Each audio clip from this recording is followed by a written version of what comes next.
morning, welcome to Addis Ababa. It's Sunday the 26th of November. This is the day of the Great Ethiopian Run, and we are surrounded by thousands of Ethiopians, all wearing the same coloured t-shirts and all very excited and ready to run. So we want to go, we're going to get in line. There's scores of people already lining up, so we better go.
Competitors, our elite competitors this morning.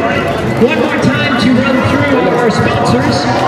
Of course, our title sponsor with the third straight year, and we're joined by Mr. Matsuri, Mr. Cedric Nullifon, Mr. Chris DeMont, all representing Toyota. Represented here in Ethiopia by Moenco, the sole distributor of Toyota, where comfort and safety go hand in hand. We understand that we have a course record for the second time in as many years, beating last year's record set by Katema Ngusi, who ran for Muger. And also, we're looking to confirm a new course record for the women as well, set last year by Ganet Gitana at 33:05. For 3 tickets apiece, very generous from our ambassadors, race sponsors, Ethiopian Airlines. Why do you think the Scandinavian countries, I can say the Northern Europe, is dominating in the Great Ethiopian race? Why do you think? Where are the rest of European countries, the rest of ambassadors? What is your name? My name is What is your name? My name is Furatakal.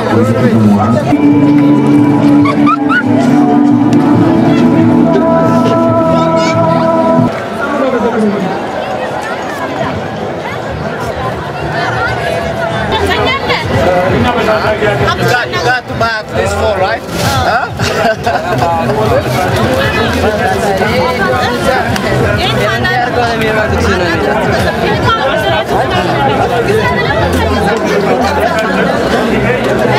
Hello.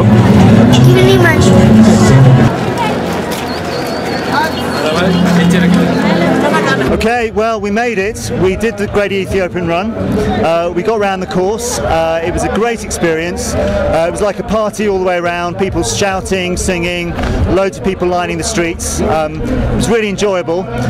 Quite a few hills to do, but nice steady pace. The streets were too full to really run fast, so we were just kind of keeping pace with everyone else. But a wonderful atmosphere, and we both made it round in one piece.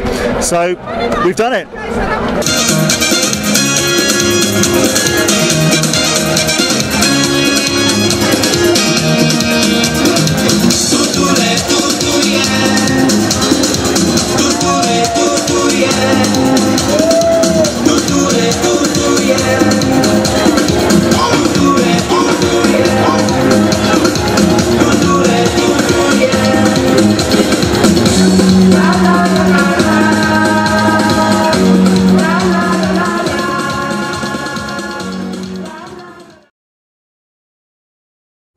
Well, we've reached the final night here in Ethiopia. We've had 2 very full days, both quite different. Yesterday we took a trip out of town, about 140 kilometres or so out to the east, and just saw some of the beautiful Ethiopian countryside. It gets a lot wilder, a lot more open when you get out of the city, and we had some fantastic views across lots of mountains and hills, and got to see some monkeys and a bit of wildlife, as well as having a chance to relax and unwind. Today was very different. It was a very full day exploring the IHA-UDP project. We explored 3 different areas that they've been working in the slums of Addis Ababa, and it was mind-blowing to see what's been achieved just in the last 20 or so years that they've been operating. The difference between the areas that the project is based in compared to the slums around them is extraordinary, and it was lovely to see IHA-UDP signs on the houses that have been built by the project. We also visited their social care centre, looking after the elderly. We visited a number of schools, several youth centres, and the facilities were exceptional. Very impressed to see something of that nature in the midst of the city where there is such poverty. It was a real privilege to meet Jemba and just to hear a little bit of her story, and also meet with the doctor, Dr. Getachew, who basically coordinates the healthcare wing of the project.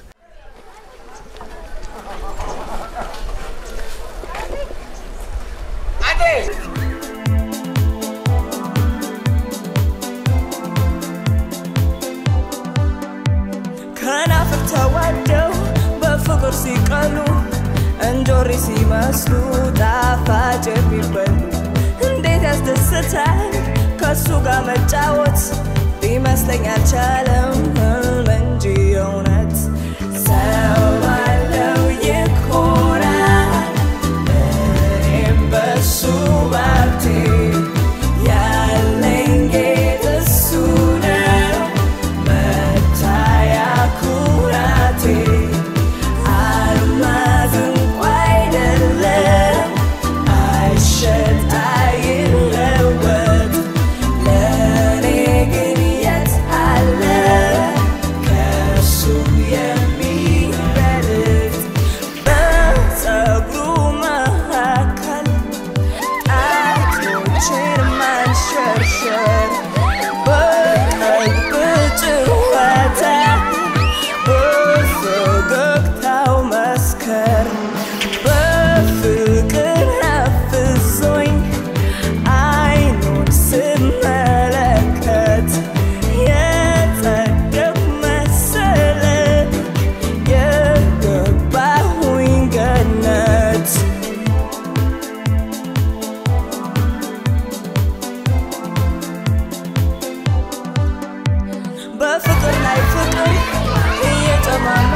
You have the kind of people who are open to understand why things are the way they are.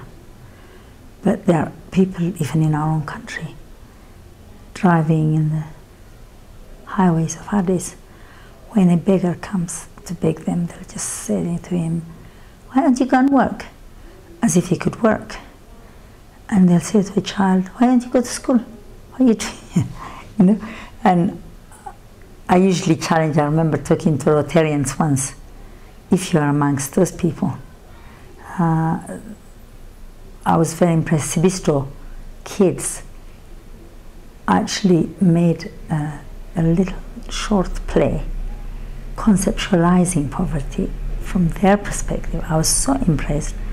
They called the show, I think, Life at Dawn in the Slums. And it was very interesting. They began with what happens in the morning when most people go out. A food peddler going out, she doesn't have enough money, she tries to borrow it from the kiosk, and him telling her off that she never pays her debt, she's always in arrear, and then, you know, she doesn't know what to do, and eventually somebody gives her money. This becoming a prostitute at the end of her night time, coming back home exhausted and asking somebody to keep her money for her so her parents don't. And some criminals having been pickpocketing and so on, coming out to sleep there. They showed death, which is quite common in the slums, and so on.